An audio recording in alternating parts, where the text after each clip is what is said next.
আসসালামু আলাইকুম। System academic এর পক্ষ থেকে জানাই আন্তরিক সালাম ও শুভেচ্ছা। আমি শুরু করব সপ্তম শ্রেণী গণিত 2025 সাল নতুন বই অনুশীলনী 3 এর 11 নম্বর কোশ্চেন।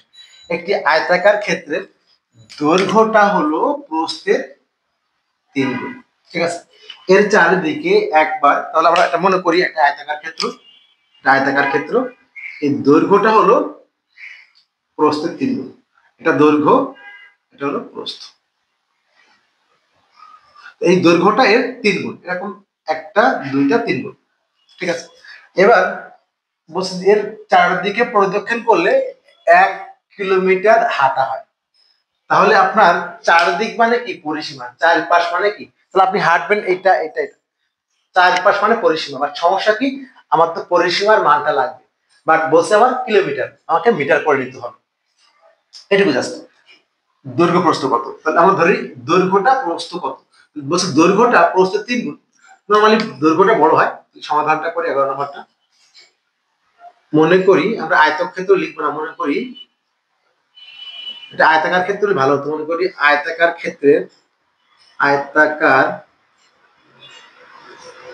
ক্ষেত্রের প্রস্থ সমান হলো ছোটটা ধরবেন।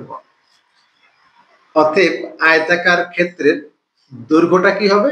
তার 3 গুণ, 3 ক। এটা কি বিষয় বলা আছে? আমরা মিটার ধরে নেব, মিটার। এটা মিটার ধরে। অতএব ক্ষেত্রফল সমান, আপনি লিখতে পারেন যে আয়তাকার ক্ষেত্রের ক্ষেত্রফল। ক্ষেত্রফল সমান কি হবে?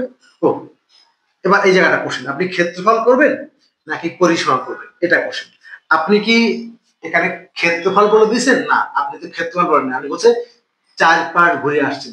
কিন্তু 4 পাশ ঘুরে আসছেন, তাহলে আপনি কি বুঝছেন? চাচ্ছেন পরিসীমা। এই জায়গাটা হলো অঙ্কের মূল পয়েন্ট। যদি আপনি বলতেন যে এখানে মানটা যে আমার চারদিকে প্রদক্ষিণ করছেন, তাহলে আপনি পরিসীমা দিয়ে ঘুরে আসছেন, 4 পাশ মানে পরিসীমা। আর যদি ক্ষেত্রফল বলতেন, তাহলে আপনি এখান থেকে কি করতেন? ক্ষেত্রফল তৈরি করতেন। তাহলে আমরা ডিরেক্ট করবো, আগে একটু মানটা বের করে নিব এখান থেকে, যে 1 কিলোমিটার সমান হলো 1000 মিটার।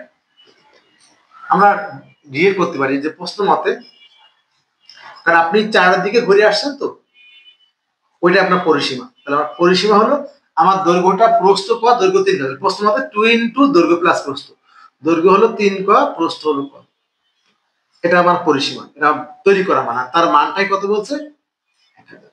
প্রশ্ন মতে 2 ইনটু পরিসীমার সূত্র কি 2 ইনটু দৈর্ঘ্য প্লাস প্রস্থ। কেন পরিসীমা নিলাম? আমার চারিপাশ ঘুরে আসছে।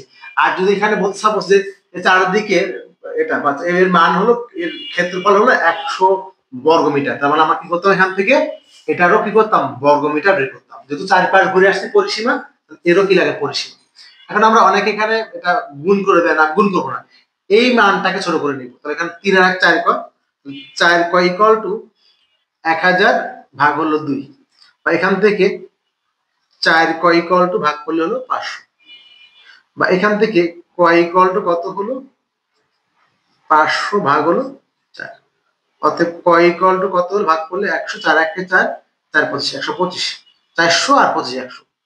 4 থেকে দৈর্ঘ্য প্রস্থ, ক পেয়ে গেলাম। আমরা এখানে অ্যান্সার এখানে নিলাম। অতএব আপনি নিচে এখানে লিখবেন, অ্যান্সারটা এখানে লিখে দিলাম, দেখা আছে সমস্যা নেই। কত ছিলেন কি? প্রস্থ, যে ক প্রস্থ। তাহলে অত লিখেন প্রস্থ সমান হলো 125 মিটার। আর অতএব দৈর্ঘ্য হলো 3 ক। দৈর্ঘ্য সমান হলো 3 গুণ